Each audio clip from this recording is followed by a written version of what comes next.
उसकी बात है कि ऐसे वक्त न्यूज बाहर आई है जब आप देख रहे हैं लोगों के सर पे जो छत है वो तक हटाई जा रही है, उनको बेघर किया जा रहा है, उनको होमलेस किया जा रहा है। तो यहाँ भी लोग बहुत दर्द में हैं। तो मुझे अपना पासपोर्ट की इशू बहुत छोटा अस्सलाम वालेकुम दोस्तों, इल्तिजा मुफ्ती का कहना है कि लोगों के घरों की छत तोड़ी जा रही है, बहुत जुल्म है और मुझे अपने पासपोर्ट की फ़िक्र नहीं है, मुझे लोगों के घरों की बहुत फ़िक्र है।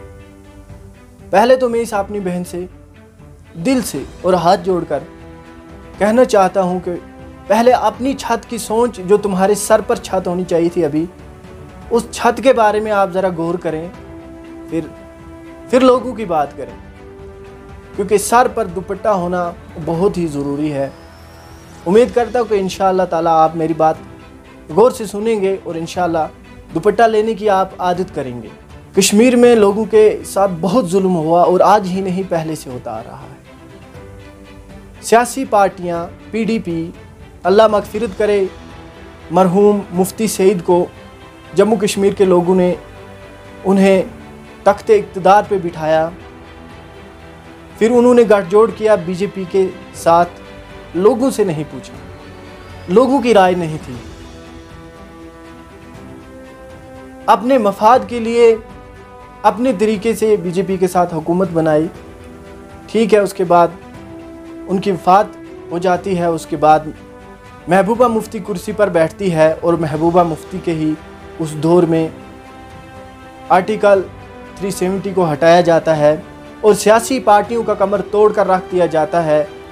एक एग्ज़ाम्पल ले लेते हैं शाह फैसल का, जिसने बहुत बड़ा अपना पोस्ट छोड़कर IAS ऑफिसर थे, उस सब से हटकर उन्होंने पॉलिटिकल पार्टी बनाई और जम्मू कश्मीर के नौजवानों के लिए कहा था कि मैं एक ख़ास तरीके से इनकी बेरोज़गारी को दूर करके कश्मीर में अमन चैन कायम करना चाहता हूं। लेकिन जब BJP का ख़तरनाक तरीके से हथौड़ा पड़ा तो उन्होंने सियासी पार्टी छोड़कर वो अपना हिजाब अपनाया और अपनी ही नौकरी पर अल्हम्दुलिल्लाह कही। तो ये जुल्म इन पार्टियों पर रहा, जैसी करनी वैसी भरनी। PHA एक्ट लगाने वाले, जेलों में भरने वाले कश्मीर के नौजवानों को यही PDP और NC वाले थे। इन्हीं की बदौलत आज मैं कहूँगा कि हमारे मुश्ताक अहमद वीरे साहब और अब्दुल रशीद दाऊदी साहब जेल में हैं।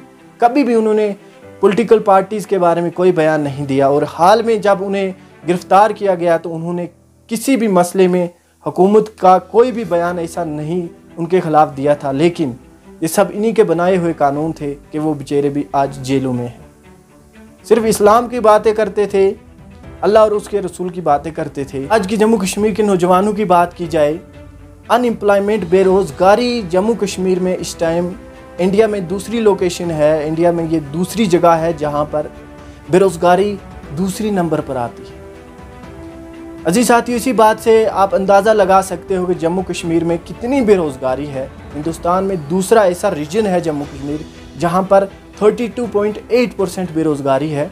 बिहार, जहाँ से बिहारी यहाँ पर काम पे आते हैं, वहाँ पर अनएम्प्लॉयमेंट रेट सिर्फ 12.8 है।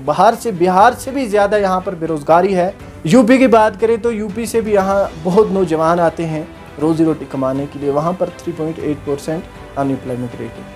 जो नौजवान डिग्रियां कर कर के बैठे हैं, जो नौजवान पैसे बर्बाद, मैं कहूँगा बर्बाद क्योंकि पैसे बहुत खर्च करके डिग्रियां हासिल की है, आज वो जॉबलेस हैं, उन्हें जॉब नहीं मिल रहा है। वो 4th क्लास की नौकरी तक के लिए अप्लाई करते हैं, वो तक उन्हें नहीं मिल रही है। तो क्या फ़ायदा इसी डिग्रियों का। मेरे अजीज़ साथियों, कहने का मकसद ये है कि नौजवानों की कश्मीर में कोई बात नहीं करता है, बेरोज़गारी पर कोई बात नहीं करता है। कश्मीर में ये अनएम्प्लॉयमेंट रेट है, ये बढ़ेगा, कम नहीं होगा। सियासी पार्टियां अपने तरीके से अपनी रोटियां सेकने में लगे रहते हैं और आज बहुत दुख होता है कि ये लोग फिर से वही बातें करते हैं।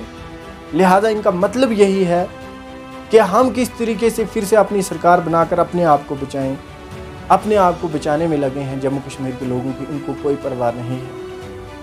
मैं किसी सियासी पार्टी से ताल्लुक़ नहीं रखता हूँ, मगर एक दुख है, एक दर्द है जो कश्मीर में मैं रहता हूँ। उस कश्मीर के हालात को मैं समझ सकता हूँ, उस कश्मीर के हालात को मैं आपके सामने रखना चाहता हूँ कि यहाँ पर क्या हुआ, इन पॉलिटिकल पार्टीज़ ने क्या किया और बीजेपी ने फिर आकर कैसे जेसीबी बाबा को लगा दिया है वह हम सब के सामने है। तो आपका इस बारे में क्या कहना, अपनी कीमती राय ज़रूर देके जाएं। वीडियो देखने के लिए आप दोस्तों का बहुत बहुत शुक्रिया।